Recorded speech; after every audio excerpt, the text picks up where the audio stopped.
Hello नमस्ते प्रणाम हर हर महादेव। हम आप सबके भाई बानी दीपक दीपांशु। तो आप सभी के स्वागत बाटे हमारे यूट्यूब चैनल में दीपक दीपांशु में। तो रुआ लोग कैसन बानी? हमारा आशा न पूर्ण विश्वास बा कि आप लोग एकदम ठीक होगा, हम एकदम ठीक रही, मस्त रही, एकदम स्वस्थ रही जा और आप लोग खूब मेहनत करिए और आगे बढ़ी जा। आज हम लोग सब खातिर लेकर के आइल बानी एकदम बहुत ही जबरदस्त प्यारा सा सॉन्ग बाटे, प्यारा प्यारा लाइन बाटे।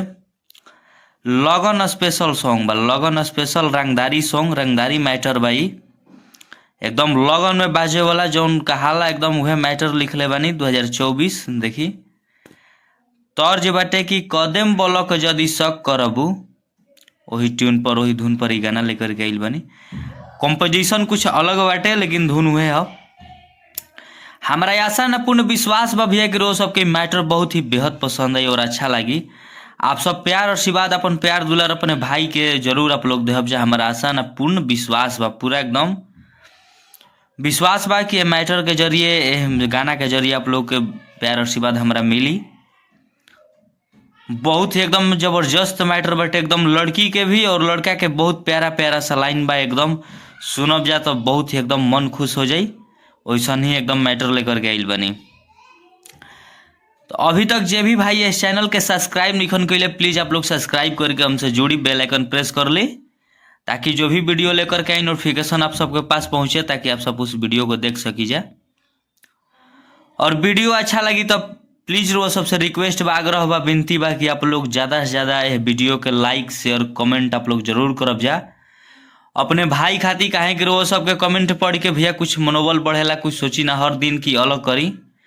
रो सबके रोज ना नया नया एक एक चीज़ रो सबके देते रहता नहीं। तो प्लीज़ रो सब कि जब इतना मेहनत करता नहीं अपने भाई लोग खातिर, तो रो सबके भी फर्ज बनता भैया कि अपने भाई के सपोर्ट करी जाए। एक एक अपन प्यारा सा कमेंट, प्यारा सा लाइक आप लोग जरूर करी जाए अपने भाई खातिर। काहे कि रो सबके लाइक कमेंट से मनोबल बढ़ेला और वो सब जे भी कलाकार के चाहनी ओकरा के वो सब आगे बढ़नी जा अपन प्यार और आशीर्वाद प्यार दुलार दे करके। तो ऐसे ही अपने भाई दीपक दीपांशु के भी और चैनल के दीपक दीपांशु राइटर जो चैनल बटे एकरा के भी अपन प्यार और आशीर्वाद दी जा। अपन प्यार और आशीर्वाद अपने भाई पर ऐसे ही बनैले रही जा। और जहाँ भी भैया कुछ कहे बोले गावे में कुछ भी दिक्कत प्रॉब्लम होला तो प्लीज़ अपन छोट भाई मान करके माफ़ कर देनी भैया। तो चलिए अपन सपोर्ट अपन प्यार और आशीर्वाद अपने भाई पर बनैले रही जा भैया। काहे कि रोज सबके प्यार और आशीर्वाद के बिना हर कलाकार के जिंदगी अधूरा पड़ रहेला। तो चलिए रोज सबके बता देनी कि लगन स्पेशल एकदम सॉन्ग बटे, रंगदारी मैटर बटे, रंगदारी सॉन्ग हो, लगन स्पेशल एकदम गाना बटे जौन आजकल ऑर्केस्ट्रा में बाजत रंगदारी गाना, वैसा ही एकदम टुनटुन भैया के अंदाज में लेकर के आइल बानी। तो हमारा आशा न पूर्ण विश्वास बा कि रोज सबके प्यार और आशीर्वाद मिली। तो चलिए जे भी भाई के पर्सनल गाना लेवे के होखे भाई कॉल व्हाट्सएप के जरिए अपन गाना लिखवा सकता रन। बहुत ही अच्छा अच्छा मैटर, हिट मैटर, बढ़िया बढ़िया सॉन्ग भाई खातिर लिख देवल जाई। तो चलिए वो सबके देर न करते हुए डिबेट गाना बाटे, डिबेट गाना बा लड़का लड़की, जहाँ दो बार बाटे खुद आप लोग समझदार बन जाओ, जहाँ दो बार गावे के बा तो अपन समझ ले जा। तो चलिए वो सबके देर न करते हुए हमें मुखड़ा के डमी करके सुनावत नहीं। लड़की के लाइन बा, हाथ में ले ले रहे राइफल दुनाली, आ गाँव के लइका रहे लफुआ बावाली। हाथ में ले ले रहे राइफल दुनाली, आ गाँव के लइका रहे लफुआ बावाली। कहता कि गदरल जवानी तोहार बाड़ू एवन माल हो। तो लइका के लाइन बाटे, तो देखी लइका के लाइन बाटे कि जवन छुअले बा तोहार गाल, जानू नियर आइल बा ओकर काल हो। कि जवन छुअले बा तोहार गाल, नियर आइल बा ओकर काल हो। तो चलिए मुखड़ा रहा वो सबके कैसा लागल, हमारा आशा न पूर्ण विश्वास वगैरह सबके बेहद पसंद आई हुई हमारी मुखड़ा लिखल। तो वो सबके कमेंट करके बतलावे के बाकी हमें मुखड़ा कैसा लागल। तो जे भी भाई के पर्सनल गाना लेवे को हमसे भाई अपन गाना कॉल व्हाट्सएप के जरिए लिखवा सकता न। भाई खातिर हिट हिट मैटर, बढ़िया मैटर लिख दिए। तो चलिए रो सबके ज़्यादा देर ना करते हुए हम फर्स्ट अंतरा की ओर लेकर के चलतनी। तो हमनी के फर्स्ट अंतरा बैठे तो रोज सबसे भैया आग्रह बा विनती बा कि जे भी भाई अभी तक ले इस चैनल के सब्सक्राइब नहीं किया उनके लिए प्लीज आप लोग सब्सक्राइब करके हमसे जुड़ जाए जा।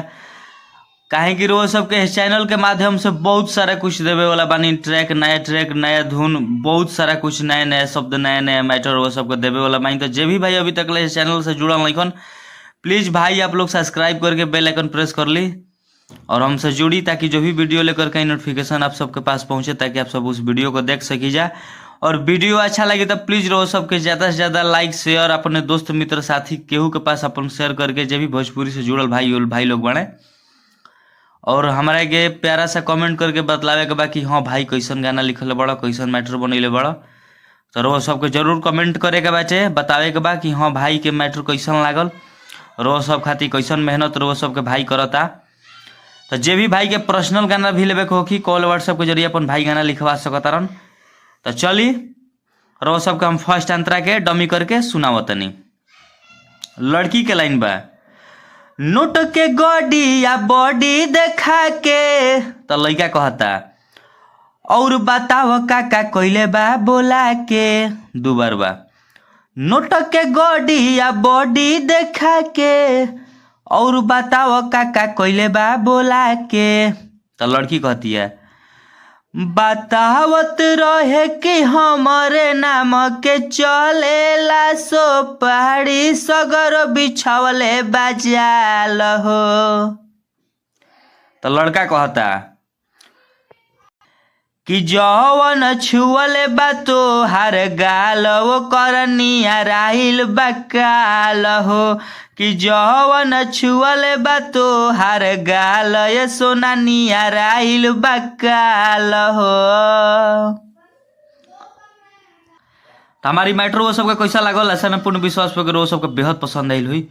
तो प्लीज़ आप लोग कमेंट करके जरूर बताइए, जो अच्छा लगी तो अपने भाई के हित खातिर, अपने भाई के हित में भाई खातिर, अपने भाई के प्रेम खातिर, सपोर्ट खातिर आपन एक प्यारा सा लाइक और एक प्यारा सा कमेंट आप लोग जरूर करब जा। काहे कि भैया वो सबके कमेंट पढ़ के कुछ हमरो मन में जागरूकता होला कि ना कुछ भाई लोग सपोर्ट करते तो कुछ अच्छा चीज़ भाई खातिर लिखल जाओ, कुछ अच्छा चीज़ चैनल के माध्यम से देवल जाओ। तो प्लीज़ वो सब अपन भाई खातिर अवश्य प्यार आशीर्वाद बनिए रही जा, और इस चैनल से भी और इस चैनल के भी अपन प्यार आशीर्वाद खूब सारा दी जा, ढेर सारा प्यार आशीर्वाद दी जा अपने भाई के दीपक दीपांशु के और इस चैनल के भी।